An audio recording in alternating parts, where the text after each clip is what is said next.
আমার সব অভিযোগ তোমার। I am sorry. ঠিক আছে,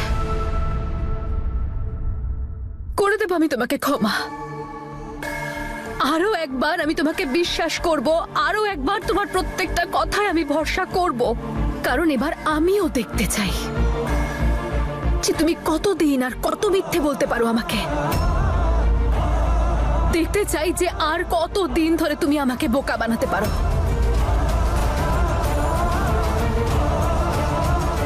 কিন্তু এইবারও যদি তুমি আমার সাথে বিশ্বাসঘাতকতা করো, তাহলে তুমি সারা জীবনে কোনোদিন সুখী হতে পারবে না ঈশান। কারণ আমি তো তোমাকে বারবার ক্ষমা করেই দেবো ঈশান। কিন্তু এমন না হয় ঈশান যে এর পরের বারের আমার ক্ষমাই তোমার জীবনের সবচেয়ে বড় শাস্তি হয়ে ওঠে।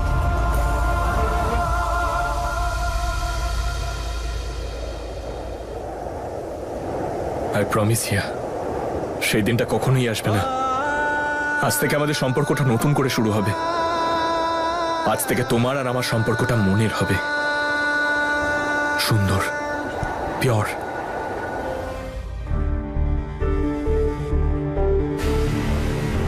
দেখো বললু, আমার পছন্দ হোক বা না হোক, এটা তো সত্যি, তাই না? যে তুমি আমার বাবা, আর সত্যিটা কেউ বদলাতে পারবে না। মা আর আমার সঙ্গে তুমি যা করেছো তা করেছো, কিন্তু ঈশান, হিয়া আর জেঠিমার সঙ্গে ভুলেও খারাপ কিছু করবে না। কিন্তু ওদের সঙ্গে খারাপ তো তুই করেছিস। তুমি যেটা করতে চেয়েছিলে সেটা, তাই তো? আমার যা করার আমি সেটা করেছি, সেটা পরের কথা। কিন্তু আমার চলে যাওয়ার পরে কোনো চালাকি করার চেষ্টা করবে না বললু। ঈশান কিন্তু পুলিশ অফিসার, ওর যদি মাথা গরম হয়ে যায় তাহলে বাড়িতে বসে সুখের ভাত খাওয়ার বদলে জেলের শুকনো রুটি খেতে হবে কিন্তু। আর আমি বুঝতে পারছি বললু, নতুন মাকে আংটি পরাতে গিয়ে তোমার মাথায় অনেক ঋণ চেপেছে, কিন্তু টেনশন করো না, এখন তুমি ঋণ মুক্ত। তোমার সমস্ত কিছু হিসেব নিকেশ আমি চুকিয়ে দিয়েছি।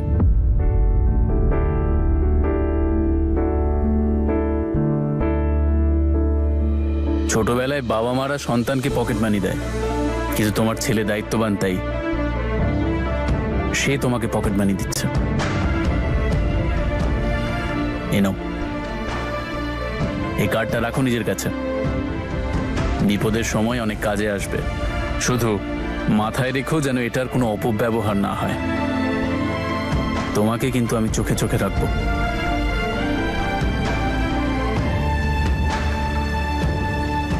বললু, যাওয়ার আগে নিজের ছেলেকে গুড বাই বলে যাবে না? হয়তো কাল আর দেখা নাও হতে পারে, কে বলতে পারে কাল যদি আমি না থাকি।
সর্বরাজ দাদা করতেটা কি চাইছে, ভাবছে কি ও?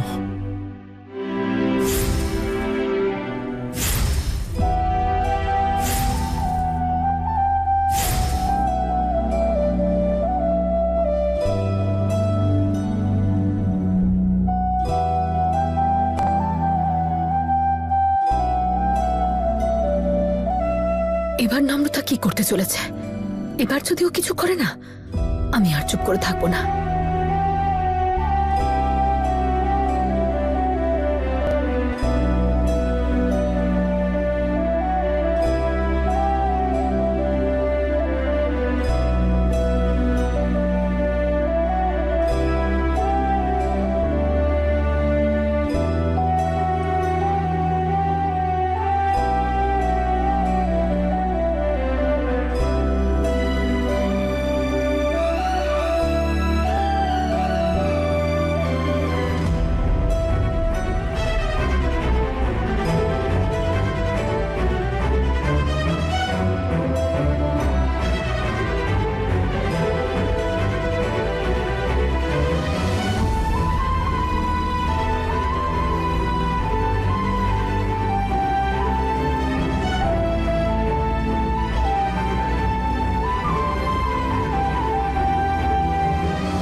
আমি প্রতিজ্ঞা করছি নম্রতা যে আজকের পর থেকে আমি তোকে ঈশান আর আমার মাঝখানে কোনোদিনও ঢুকতে দেব না।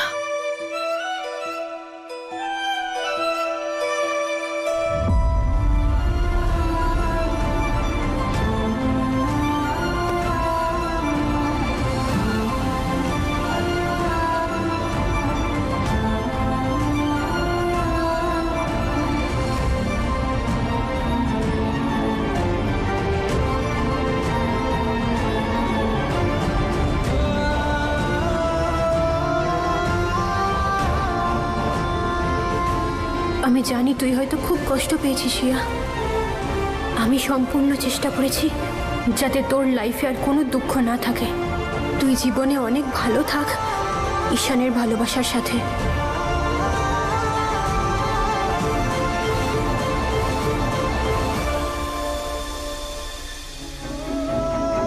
আমি চলে যাচ্ছি ঈশান। উপরওয়ালা আমাকে অনেক বড় একটা দায়িত্ব দিয়েছেন, যা আমাদের দুজনের জন্য আমাকে পালন করতে হবে। তোর আর আমার সম্পর্ক শেষ হয়ে গেছে, কিন্তু সেই সম্পর্কের একটা চিহ্ন আমি আমার সাথে নিয়ে যাচ্ছি।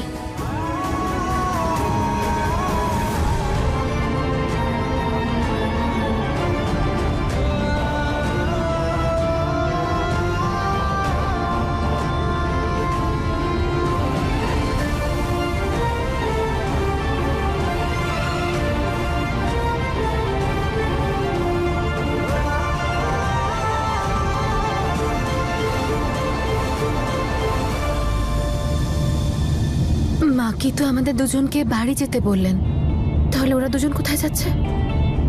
জানি না, আই থিঙ্ক আমরা বাড়ি গিয়ে জানতে পারবো ব্যাপারটা কি। বাড়ি যাই।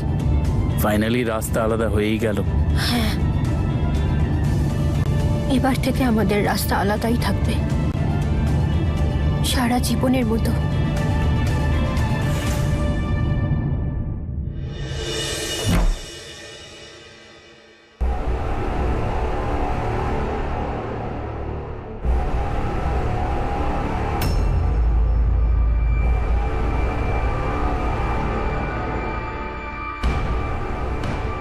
এখানে কোন পুজোর আয়োজন করা হয়েছে, আর আমাদেরকে এখানে ডেকে নিজেরা কোথায় চলে গেল?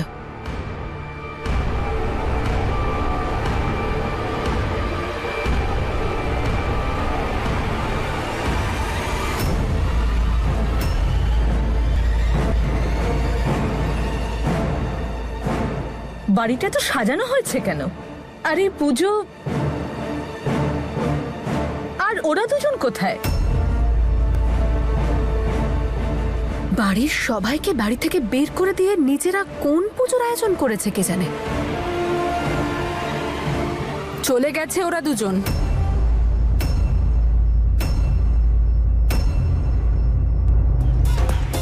আর কখনো ওরা ফিরে আসবে না।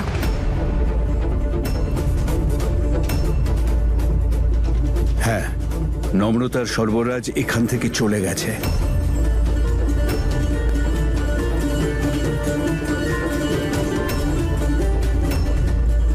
মোগা ছেড়ে চলে গেছে।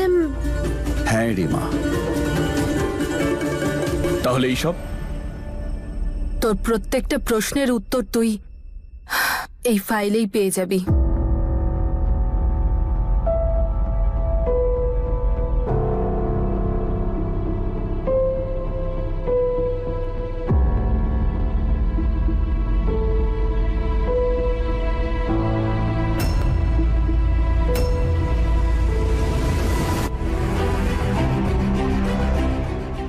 কথায় কথায় মাথা গরম করা ভাই আমার, যেটা আমার সেটা তোরও, আর যেটা তোর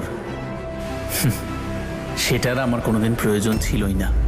আর সেই জন্যই আমি এই বাড়ি আর এই প্রপার্টি যার অধিকার তাকেই দিয়ে যাচ্ছি।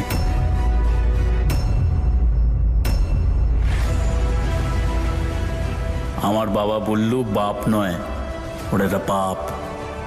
সেই সব প্রপার্টি নিজের নামে করতে চেয়েছিল।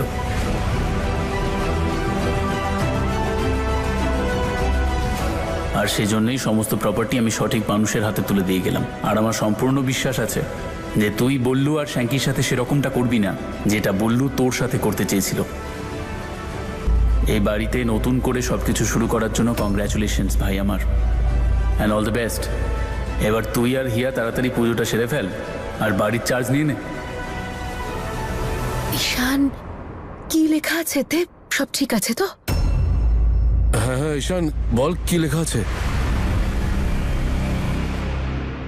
সর্বরাজ দাদাই গোটা প্রপার্টি আমার নামে করে দিয়েছে।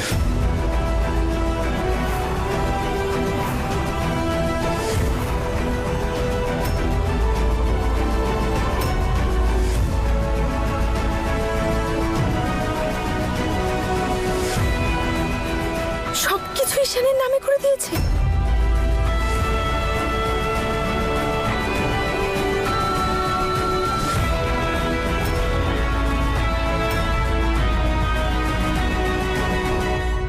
হায় ওপরওয়ালা, আমি ওকে কত ভুল বুঝেছিলাম। রাগের মাথায় কত কি না বলেছি। রেণুকা প্লিজ, হ্যাঁ, এত আফসোস করার মতন কিছু হয়নি। কোনো বিরাট বড় কাজ করে দিয়ে যায়নি ওরা।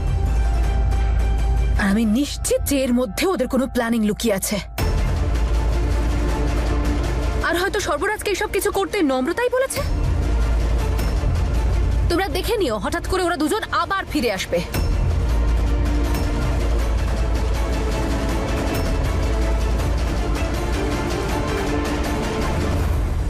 আমার জন্য চিন্তা করিস না, আর আমার জন্য অপেক্ষাও করিস না। আমার রাস্তা আমি নিজেই দেখে নিই, আর আমার গন্তব্য বাড়ির চার দেওয়াল কোনোদিনই আমার জন্য নয়। শুনলি তো, সবাইকে নিজের মতোই মনে করিস তুই। যদি কেউ হেঁচেও দেয়, তোর মনে হবে কোনো ষড়যন্ত্র করছে ও। নম্রতা আর সর্বরাজ দুজনেই খুব সৎ, উপরওয়ালার সন্তান। ওদের মনে এত প্যাঁচ নেই।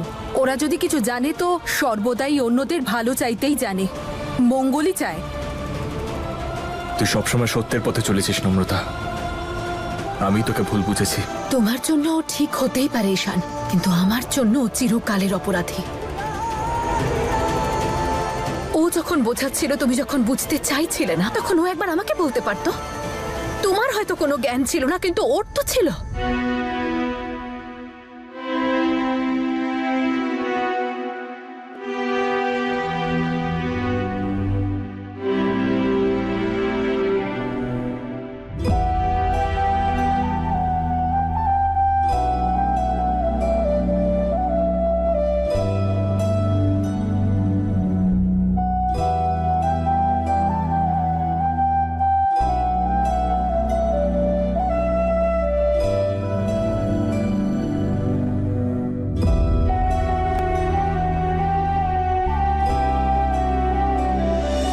থ্যাঙ্কস। তুমি ঠিক আছো? ঠিক আছে। কাছের মানুষদের ছেড়ে আসার দুঃখ তো অবশ্যই আছে, আবার এটা ভেবে আনন্দও হচ্ছে যে এবার ওখানে সব ঠিক হয়ে যাবে। আমার চলে আসার সিদ্ধান্তটা ঠিক ছিল। এবার আমার বাকি জীবনটা আমায় এর সাথে কাটাতে হবে। তোমাকে জীবনে এখন এগিয়ে যেতে হবে, কিন্তু আমার জন্য তো তুমি একটা বড় সমস্যা তৈরি করে দিলে। সমস্যা? আমি কিছু ভুল করে ফেলেছি নাকি? বিশাল বড় ভুল করে ফেলেছো। সম্পর্ক নিয়ে সমস্ত ফিলোসফি বদলে দিলে তুমি আমার। এবার এই নতুন দৃষ্টিভঙ্গির সাথে নতুন করে চলার পথ খুঁজতে হবে। কি সুন্দর কাটছিল আমার জীবনটা, সব গোলমাল করে দিলে তুমি। এরপরেও ভালোই কাটবে। যে মানুষ প্রকৃতভাবে জীবনকে বাঁচতে জানে, তার না তো কোনো সাহায্যের দরকার পড়ে, না কারোর দয়ার। মনের কথা মাখি, তাই মনের কথা আমি তাকেই বলবো যার এই মনে অধিকার আছে। নম্রতা, আমিও জীবনটাকে নতুনভাবে শুরু করতে চাই তোমার সঙ্গে। আমার তো সর্বরাজের ওপর প্রথম থেকেই ভরসা ছিল। ও কখনো কারোর প্রতি অন্যায় করতেই পারে না। আর আমাদের নম্রতাও কখনো অন্যায়কে প্রশ্রয় দেয় না। না দাদু, আমাদের চোখের সামনে যা আছে সেটা ঠিক নাও হতে পারে, আর সবার আসল রূপটা সময়ের সঙ্গে সঙ্গে সামনে চলেই আসে। আসলে যারা সম্পর্ক বাঁচিয়ে রাখা নিয়ে বড় বড় জ্ঞান দেয় না, তারাই সম্পর্কগুলোর গলা টিপে মারে।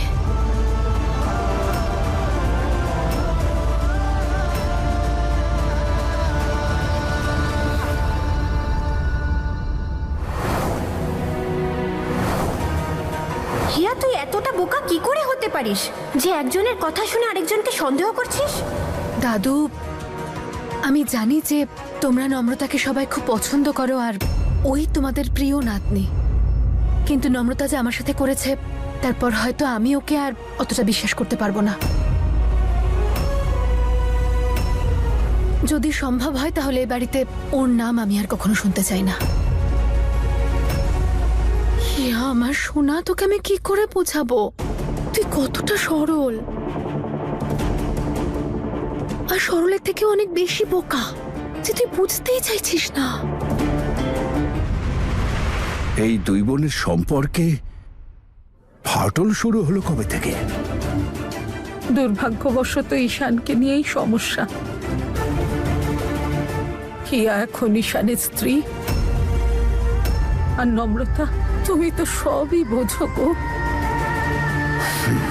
স্বামী স্ত্রীর সম্পর্কে তৃতীয় ব্যক্তির কোনো স্থান নেই। হয়তো এই জন্যই নম্রতা এখান থেকে চলে গেছে।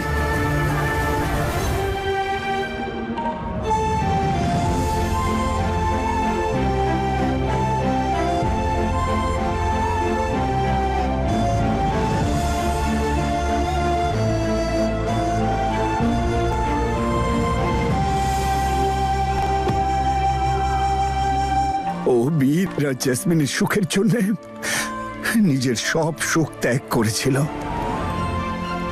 নম্রতাও আজ হিয়া আর ঈশানের সুখের জন্য একই কাজ করল।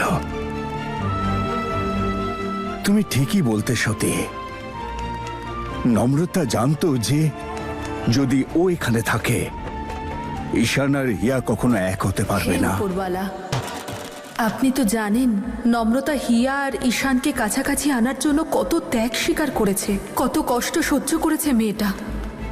আপনি দেখবেন যেন ওর কষ্ট বিফলে না যায়। এই বাচ্চাগুলোর উপরে নিজের আশীর্বাদের হাত রাখবেন, ওদের সংসার সুখের করবেন, ওরা যেন সব সময় ভালো থাকে।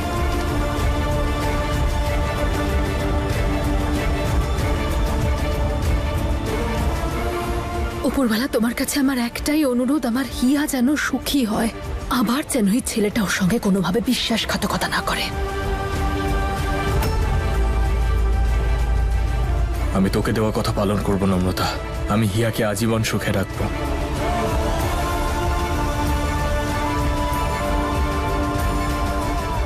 আই জাস্ট হোপ এবার তুমি আমাকে দেওয়া কথা রাখবে, কারণ যদি তুমি এইবার আমাকে ঠকাও না তাহলে আমি সব কিছু শেষ করে দেব। নম্রতা যাওয়ার সময় নিজের উপর থেকে সব কলঙ্ক মুছে দিয়ে গেছে, আর দেখো আর যাওয়ার সময় সবাইকে আনন্দে ভরে দিয়ে গেছে। যদি আমাদের জানিয়ে যেত ও কোথায় গেছে তাহলে আমরাও ওর খুশির শরিক হতে পারতাম। কিন্তু মা, আমাকে অন্তত এটা বল যে তুই যাচ্ছিস কোথায়? আমি কোথায় যাচ্ছি দাদু সেটা তোমার না জানাটাই তোমার পক্ষে ভালো। কিন্তু কেন যাচ্ছিস মা? কারণ দাদু, যদি আমাকে জীবনের পথে এগিয়ে যেতে হয় তাহলে আমার ফেলে আসা অতীত আর আমার আগামী ভবিষ্যতের মাঝে কোনো রকম সম্পর্ক রাখলে চলবে না। তার মানে এটা নয় যে তোমার কথা আমার মনেই পড়বে না দাদু। তুমি আমায় সারা জীবন ভালোবাসা দিয়ে আগলে রেখেছো, কিন্তু এবার আমায় তোমাদের সবাইকে ছাড়া বাঁচতে শিখতে হবে। তোমরা সবাই আমাকে এত ভালোবাসা আর আশীর্বাদ দিয়েছো যে সেটা আমার কোনো দিনও কম পড়বে না, কিন্তু এবার তোমাদের এই ভালোবাসাটা হিয়াকেও দিতে হবে। নূরের খেয়াল রেখো, ওকে বোঝাবে যেন সবার সাথে মিলেমিশে থাকে ও। আমি তোমাদের সবাইকে সারা জীবন নিজের মনের মধ্যে রাখবো দাদু, যাতে আমি তোমাদের ছাড়া নিজেকে কোনোদিনও একা না অনুভব করি।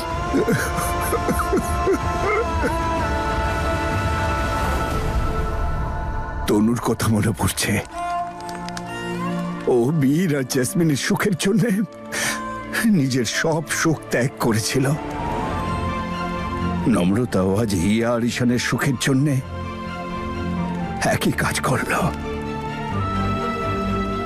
তুমি ঠিকই বলতে সতী, নম্রতা জানতো যে যদি ও এখানে থাকে ঈশান আর হিয়া কখনো এক হতে পারবে না। সেই জন্যই ও চলে গেল এখান থেকে। উপরওয়ালা করুন যেন ওর ত্যাগ বিফলে না যায়। যেন আমাদের মেয়েটা সর্বরাজের সাথে খুব ভালো থাকে।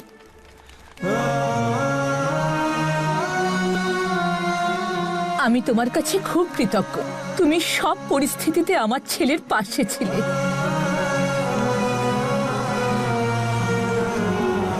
ভালো থেকো আর আমার একটা নাতির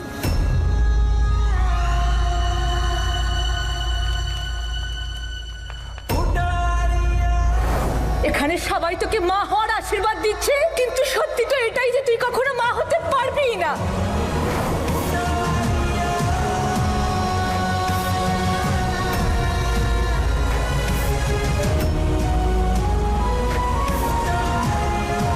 আজ থেকে এই পরিবারের সবকিছু ভাগ করে নেওয়া হবে, সুখ হোক আর দুঃখ হোক।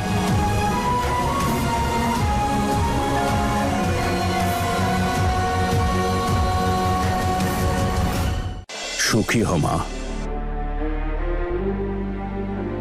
ভালো থাকো বাবা। বেঁচে থাকিয়া মা, তুই যেন খুব সুখী হোস। থাক থাক বাবা।